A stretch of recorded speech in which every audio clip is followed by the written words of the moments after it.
Ce mardi 6 juin, au château de Chatagnier-Réa de Mont-sur-Rolle, l'association Clos Domaine et Château a fait le point sur ses 2 ans d'activité. L'occasion de présenter la journée de dégustation des grands crus, prévue pour ce samedi 10 juin. Le but est de toujours mieux faire connaître Clos Domaine et Château au grand public, aux amateurs de grands vins, et d'une façon plus particulière, présenter la journée de samedi du 10 juin, qui aura lieu ici au château de Chatagnier-Réa, pour présenter les 60 vins des 19 châteaux et domaines membres de l'association.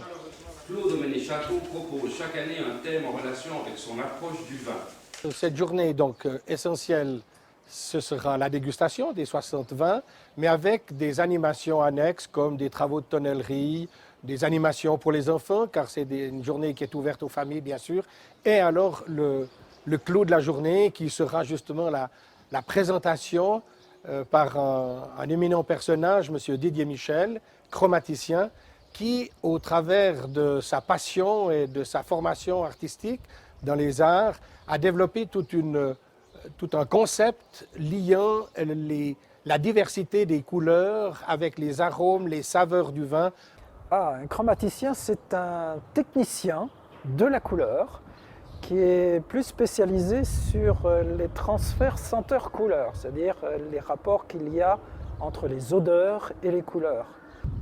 Après 25 ans avoir fait des œuvres graphiques, il m'a semblé que c'était intéressant de dresser dans l'espace le portrait de la personnalité du vin.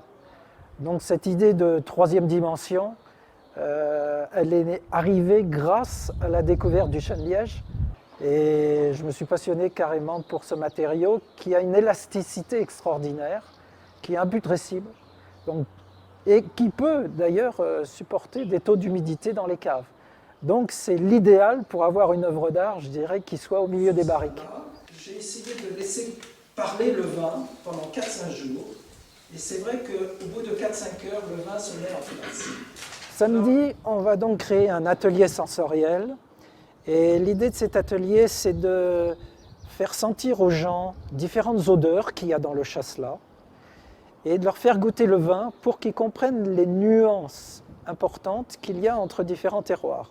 Donc ça, c'est quand même une première mondiale, ça s'est jamais fait. Et c'est vrai que même si on a des odeurs de citron, de cèdre, de chlorophylle, de pêche, eh bien, suivant les expressions de sol, eh bien, on aura ou plus cuit, ou plus ceci, ou plus cela.